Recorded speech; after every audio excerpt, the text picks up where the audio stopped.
오늘 본문은 잠깐 요약하겠습니다. 8장 17절에서 19절은 이제 그 이스라엘이 이방 나라에서 이방 나라와 협력하여서 성전 건축에 필요한 물품들을 교역하고 하는 것이고 거래하는 것입니다. 이스라엘에 없는 것들을 교역하는 것입니다. 이때 금 450달란트와 백단목 보석 이렇게 해서 9장 10절에 이렇게 나왔죠. 이렇게 있습니다. 그다음에 9장을 요약하면 1절에 보면 스바 여왕은 솔로몬의 명성과 그에게 임한 하나님의 지혜를 듣고 여러 난제, 수수께끼 같은 질문을 가지고 예루살렘을 방문합니다. 그다음에 1절에 또 여왕은 많은 수행원과 함께 향품, 금, 보석을 가져와 솔로몬에게 선물을 합니다. 그래서 또 2절에 보면 솔로몬 여왕이 모든 질문에 대해서 막힘없이 대답하는 과정이 있습니다. 3절에서 6절에 보면 여왕은 솔로몬의 궁정, 신하들의 질서, 솔로몬의 제사 방식 등을 보고 크게 놀라며 그 나라의 왕을 축복합니다. 7절에서 8절에 보면 솔로몬의 복됨은 하나님이 함께 하셨다. 솔로몬이 이렇게 축복받은 것은 하나님이 함께 하셨다는 것을 인정하는 것입니다. 내 하나님 여호와를 송축할지어다. 여호와께서 너를 기뻐하사 자기 보좌에 앉으셨도다 하고 역대하 9장 8절의 말씀처럼 이렇게 하나님이 함께 하심을 이제 스바 여왕이 말하고 있죠. 9절 12절에는 선물을 교환합니다. 스바 여왕은 귀한 선물을 줬고 솔로몬도 값진 보석으로 여왕이 갖고 온 만큼의 을 보답했다고 합니다. 근데 이때 금 120달란트를 가져왔다고 그러는데 지금 요즘 금 시세가 엄청나게 비싸잖아요. 이 120달란트는 지금 시세 1달란트에 34kg라고 합니다. 34kg인데 지금 그러면 4,080kg인데 약 한화로 치면은 지금 시세로 하면 7천억 정도 된답니다. 7천억. 참고해 주시면 되겠고요. 이제 본문에 이제 적용해서 잠깐 말씀을 드리겠습니다. 이제 스바 여왕은 먼 나라에서 소문만 듣고 만 것이 아니고 직접 와서 솔로몬의 지혜와 또 솔로몬의 왕궁의 어떤 모습이나 이런 것을 보기 위해서 직접 방문한 것이죠. 어떻게 보면 직접 방문한 것도 있지만 무역하러 온 것이 이 사람 무역하러 이곳에 솔로몬 왕과 함께 만나러 직접 방문한 것입니다. 여왕이 직접. 그래서 방문해서 와서 직접 찾아왔는데 오늘날 우리 하나님의 말씀과 진리, 인생의 답을 그냥 소문이나 인터넷 지시로만 두지 말고 직접 탐구하고 만나려는 태도가 필요하다. 우리가 그냥 요즘은 메시지나 이런 거를 인터넷으로 온라인으로 이렇게 듣고 막 좋은 것만 이렇게 저거를 하자. 근데 우리가 직접 성전에 가서 예배를 드리고 또 말씀의 은혜를 받아야 하는데 이런 부분에 우리가 실천하지 않는 부분도 있을 수 있다는 거죠. 근데 오늘 이 본문을 통해서 저희들이 한번 적용을 제가 한다면 옛날에 저희 교회에 대한 소문이 좀 있었습니다. 근데 저희 장모님도 그런 소문을 듣고 제가 초창기 우리 교회에 등록했을 때 우리 오서방하고 김은진 전도사를 다른 교회로 인도를 해야겠다 해가지고 처음에 우리 교회에 방문해서 예배를 드렸습니다. 근데 목사님의 설교는 복음적이고 성경적인 말씀만 이렇게 하다 보니까 저희 장모님이 원래 그 당시 전도사님으로 계셨었거든요. 그래서 이런 교리나 이런 걸 잘 아셨기 때문에 목사님이 하시는 게 틀린 말이 없다. 그래가지고 저희 목사님을 신뢰하고 지금까지도 항상 저희 어머님이 말씀하시는 게 목사님 잘 계시냐, 건강하시냐, 사모님 어떠시냐 이렇게 지금 정신이 좀 오락가락 하셔도 그 말씀을 하고 계시거든요. 영원한 팬이 되셨어요. 목사님이 영원한 팬이 되셨는데 이렇게 직접 와서 듣고 배우고 이래야만이 그 현장을 볼 수 있는 거거든요. 또 한 사람은 예를 든다면 여러분들도 잘 아시다시피 우리 정재만 목사님이 계시거든요. 정재만 목사님이 우리 황숙 사모님이 우리 교회에 먼저 등록을 하셨어요. 황숙 사모님이 교회에 너무 막 이렇게 하다 보니까 정 목사님은 다른 교회에 또 어떤 뭐 사역자는 아니었었고 어떤 신앙적으로 어느 정도 깊이가 있었는데 우리 교회가 뭐가 잘못됐는지 찾으러 오신 분이에요. 우리 교회에 등록하러 오신 분이 아니고 그러다가 말씀을 듣다가 은혜를 받아가지고 지금 신학 목회를 하시고 또 지금은 필리핀 선교사역까지 가 계시잖아요. 그래서 우리가 듣는 소문에만 집중하지 말고 우리 가서 체험하고 이렇게 저거를 해야 한다라는 하고 이렇게 생각합니다. 오늘 그 스바 여왕도 솔로몬에 듣는 것만 본 게 아니고 직접 와서 봤을 때 정말 내가 생각한 것보다 더 내가 생각은 요것뿐이 안 되는데 더 크게 바뀌었다, 크다, 놀랍다 이렇게 한 것처럼 오늘 우리도 여러분들이 더 이런 모습을 직접 체험하고 듣고 이러는 여러분들 되시기를 바랍니다. 그다음에 또 하나는 하나님이 중심의 시각으로 봤다. 저기 스바 여왕은 하나님 중심. 여왕은 솔로몬이 부귀와 본 것이 아니라 그것이 하나님께서 이스라엘을 사랑하셨기 때문에 하나님께서 솔로몬을 사랑했고 이스라엘을 사랑했기 때문에 이 솔로몬을 세우고 지혜를 주시고 모든 물질을 주셨다라는 것을 중심이 하나님이었다라는 것을 인정하고 선포를 한 거예요. 그래서 스바 여왕이 근데 저희 교회도 지금까지 영혼 사랑과 후대 사역과 복음 전파에만 중심을 두고 있었기 때문에 하나님이 교회와 함께 하시고 좋은 길로 또 우리 후대 사역의 좋은 길로 인도하실 줄로 믿습니다. 그래서 또 나눔과 교류는 스바 여왕은 귀한 선물을 아낌없이 나누었고 솔로몬도 풍성히 보답했다. 서로 주고 받았다라는 거죠. 그래서 오늘날에도 사람이 나라 사이에 존중과 나눔이 있을 때 진정한 관계가 세워집니다. 개인적으로 주고받는 사랑과 배려가 중요합니다. 현재 우리 그 미국과 우리 무역 협상 중이잖아요. 근데 지금 트럼프 쪽 미국 쪽에서 너무 과한 요구를 좀 해가지고 한 나라가 엄청나게 손해를 보는 그런 일들이 이렇게 벌어지는데 그러면 그게 오래 지속될 수가 없거든요. 그런 문제들이 서로 화합하고 이런 게 있어야 한다고 생각합니다. 그래서 저희 목사님은 항상 목사님이 그런 말씀을 하셨어요.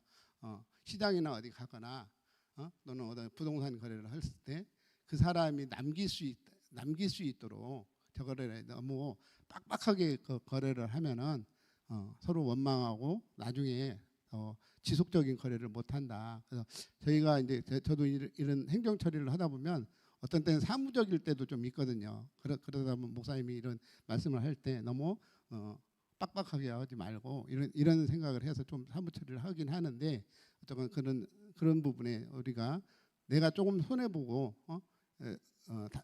이런 생각을 해서 서로 협력할 수 있는 저희들 되시기를 바랍니다. 그래서 또 여왕은 강력한 그다음에 열린 마음과 겸손했다. 여왕은 겸손했는데 강력한 권력을 가지고 인물을 얻었지만 자신보다 뛰어난 지혜를 겸손히 인정했습니다. 우리는 항상 남의 말을 경청하고 또 그것을 겸손히 받아들이고 내 주장을 줄이고 타인을 존중할 해야 될 것입니다. 그러다 보면 타인도 나를 인정해주고 서로 도움이 될 것입니다. 오늘 본문에서 스바 여왕은 행동했습니다. 소문으로만 듣던 것을 보고 듣고 또 인정했습니다. 그리고 모든 것이 하나님이 은혜임을 말했습니다. 우리도 복음 앞에 배우고 훈련하고 말씀을 통하여 우리의 삶이 적용하고 실천하는 우리가 되기를 원합니다. 우리가 이제 본문 말씀은 여기서 마무리를 하려고 합니다.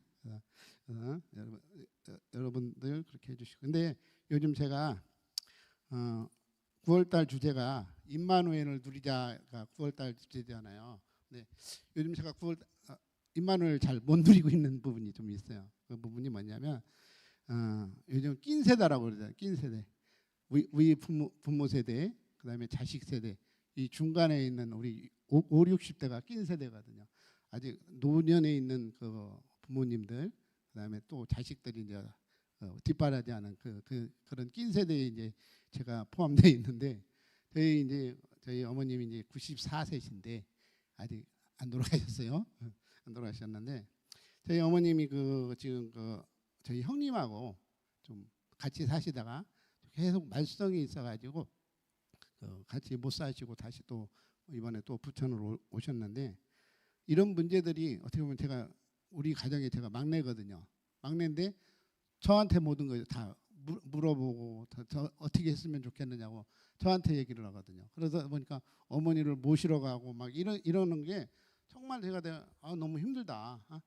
근데 이런 부분이 왜 왔을까라고 제가 이렇게 생각을 하는데, 이제 저희 옛날부터 이렇게 돌아가 보면 저희 아버님에 대한 저희 큰형님이 상처가 좀 있어요. 저희 아버님이 이제 우리 어머니가 결혼하실 때 14살에 결혼하셨어요. 왜 14살에 결혼하셨냐면 32년생이다 보니까 그 당시 일제시대였잖아요. 14살 되다 보니까 위안부로 끌려갈 걸 생각해가지고 그 당시 모집이나 이런 것 때문에 결혼을 좀 일찍 하셨어요. 아버님이 아마 26살인가, 나이 차이가 많이 났어요. 많이 났는데 그렇게 해서 결혼을 하셨는데, 저희 어머님은 생활력이 엄청나게 강하셔요. 강하신데 저희 아버님은 조금 허황망탕, 어떻게 뭐 술에 도박에 뭐 여자에 이런 문제에 좀 빠지셨나 봐요. 그러니까 어머님이 저거를 강하시다 보니까 아버지가 그러는 거를 되게 싫어하시고 뭐 노름하고 막 이러는 거를 되게 싫어하니까 아무래도 부부싸움이 잦았겠죠. 잦다 보니까 아마 아버님이 돌아가시는 날도 아마 싸우신 것 같아요. 싸우셔서 아버님이 이렇게 먼저 운명을 하셨는데, 그 전에 제가 어떻게 보면 저희 탄생도 이 비하에서 좀 나오는 거거든요. 저희 탄생도 어떻게 보면 제가 어머니한테 들은 얘기인데, 아버지하고 싸우다가 배를 맞아가지고 제가 조산을 했어요. 8개월 만에 조산을 해가지고, 원래는 제가 한 3월 달에 4월 달에 태어나야 하는데 2월 달에 태어난 거죠. 그래서 조산해 가지고 미숙아로 태어나 가지고, 그 당시 뭐 인큐베이터나 뭐 이런 게 없었으니까 조산해서 이렇게 태어났는데, 어쨌든 그런 가정에 그런 불화가 좀 있었고, 그러다 보니까 어머님이 아버지한테 구박이라든지, 어머니는 되게 강하신 분이고 그러다 보니까 또 직설적이고, 그래서 학교나 뭐 이런 걸 하나도 못 배웠기 때문에, 근데 똑똑은 하셔요. 엄청나게 우리 어머니가 한글이나 이런 건 몰라도 엄청나게 막 똑똑하고, 그러다 보니까 동네 사람들한테 좀 책 잡히고 이러는 걸 되게 싫어하셔가지고 그런 강하신 분인데, 아버지가 그러다 보니까 되게 저거를 나이 차가 많지만 그러다 막 댐비고 막 그러니까 어머니하고 싸웠겠죠. 근데 저희 큰형님이 이제 14살 때인데, 그러다 보니까 근데 큰형님이나 저희 누님은 아버지를 되게 좋아했대요. 아버지가 되게 그런 모습도 있었지만 온순한 모습이 좀 있었대요. 저는 몰라요, 그런 거는. 어쨌든 온순한 모습이 있어가지고 누나나 또는 큰형님한테 되게 좋아했대요. 뭐 또 잘 사다 드리고. 근데 사랑하던 아버지가 어느 날 갑자기 이렇게 돌아가시다 보니까 그게 엄마 때문에 그렇다. 그 원망이, 그다음에 내가 학교를 다니다가 갑자기 이제 아버지가 없으니까 사회생활을 하다 보니 14살 때 사회생활을 하다 보니까 그 상처가 계속 오고 있었던 거예요. 그러다 보니까 어머니에 대한 그러면 이제 거기서 이제 따로 살았으면 괜찮은데, 한 15년 전에 저희 형님이 시골로 내려가 가지고 20년 전에 내려가 주유소를 하다가 저희 형님 집 어머니 집을 부숴버리고 어머니가 합가를 해버렸거든요. 그러다 보니까 서로가 좀 별로 안 좋은 상태에서 합가를 하다 보니까 어머니는 아들이 하는 걸 못마땅해 하고 형님은 어머니 하는 거에 못마땅한 게 계속 누적이 되다 보니까 서로가 싸움이 시작하는 거예요. 싸움이 시작해가지고 이제 이렇게 그러다 보면 싸움을 시작하면 어떤 일을 가지고 싸우면은 그것으로 끝내야 하는데, 그게 아니고 옛날 과거, 엄마가 이랬어, 네가 이랬어. 이 끝까지 가다 보니까 이게 해결이 안 나는 거예요. 그래서 막 치고받고까지는 아니어도 막 죽인다 살린다까지 이런 형식의 저거다 보니까 이건 그래서 엄청나게 힘들으셨어요, 여러분. 그러다가 2018년부터 어머님이 이렇게 가끔 이제 싸우고 다른 집으로 나오고 이렇게 이런 일들이 좀 벌어지고 있는데 이런 부분들이 근데 저희 큰형수가 원래 신앙생활을 좀 하시거든요. 근데 제가 말하고 싶은 거는 이 큰형수가 신앙생활을 하는데 정말 종교생활뿐이 않는 거예요. 종교생활. 내 남편을 변화를 못 시키는 거예요. 저희 가정이 지금 신앙생활을 하는 사람이 저희 가정하고 큰형수 가정인데 우리 큰형님은 지금 신앙생활을 교회는 가는데 누구말대로 태워다 주고 그 차에서 기다리고 있다가 형수 태워 갖고 오는 그런 형식의 그 신앙생활. 형님은 신앙생활을 않고 근데 그 형님 지금 우리처럼 복음을 알았다면 이거를 깨주고 품어주고 과거를 축복으로 바꾸는 그런 통로로 만들어야 하는데 그걸 못했다는 거죠. 그래서 정말 불쌍하다. 그거를 복음으로 해석하고 어머니에 대한 그런 걸 품어주고 서로 이런 부분이 있어야 하는데 그걸 못한다라는 게 정말 우리 형수에 대한 요즘 계속 제가 생각하는 거예요. 정말 나도 문제다. 나도 그분들한테 복음을 제대로 전하지 못하고 이런 부분이 지금의 현실이다라는 것을 이렇게 느끼면서 정말 복음 없이 이렇게 종교 생활하면 온 집안이 망하고 이런다는 것을 요즘 절실하게 깨닫고 있습니다. 그러다 보니까 이제 저희 어머님하고 이렇게 못 살고 이제 다시 오셨는데 제가 어머니 막 눌리는 거예요. 어머니 어떻게 할 건지. 우리 집으로 모시다니 우리 집 형편이 그렇고 또 다른 데는 며느리하고 또 그렇고 이런 부분들이 그런 데서 어머니 이제 제 지혜로 요양원을 모실까 이런 형식으로 이렇게 하는데 근데 항상 제가 돌아다니면서 이거 누려야 하는데 누리지 못하고 막 눌려 있고 정말 김은진 전도사한테도 짜증을 내고 막 이런 게 내 모습이더라고요. 그래서 이거 왜 그러지? 라고 생각을 했는데 이런 부분에 제가 정말 문제가 곧 축복이라고 그러는데 하나님이 저한테 발견하는 거는 어머니가 이제 94세시면 얼마나 사실 건지 돌아가시는 날 천국 환송장치를 해야 하는데 아직 구원의 역사가 아직 안 일어났기 때문에 이분 구원하라고 그런가 보다 하는 생각이 들어가지고 요즘 제가 전화를 하루에 한 번씩 이렇게 전화를 드리고 어머님하고 이렇게 통화를 하고 있거든요. 어제는 우리 어머니한테 그랬어요. 어머니, 형 그거 귀신이 그러는 거예요. 귀신. 형으로 보지 마. 귀신이야. 그랬더니 우리 어머니 뭐라 그러는지 아세요? 귀신이 있어! 귀신이 어디 있어? 이러는 거예요. 그래서 막 그런 얘기를 하더라고요. 형으로 보니까 그러는 거다. 형을 불쌍히 여겨라. 형도 얼마나 힘들겠냐. 그렇게 복음을 계속 깨워주는데 아직은 자기가 살아있어요. 네, 돌아가시는 날 여러분들 같이 와서 천국잔치에 들어가시는 여러분들 되시기를 바랍니다. 그래서 모든 가족 또 우리 형님도 자유함을 얻어야 하는데 우리 형수가 진짜 복음을 깨달아서 그 형을 변화시키고 가정을 변화시키는 저희 가정이 되게 해달라고 여러분들이 함께 기도해 주시기 바랍니다. 이상으로 마치겠습니다. 예, 우리 오장로님 가족을 위해서도 기도 부탁드리겠습니다. 어머니 속히 예수님 영접할 수 있도록 기도 부탁드리겠습니다. 형님들도 형수님도 온 가족이 구원받도록 기도하도록 하겠습니다.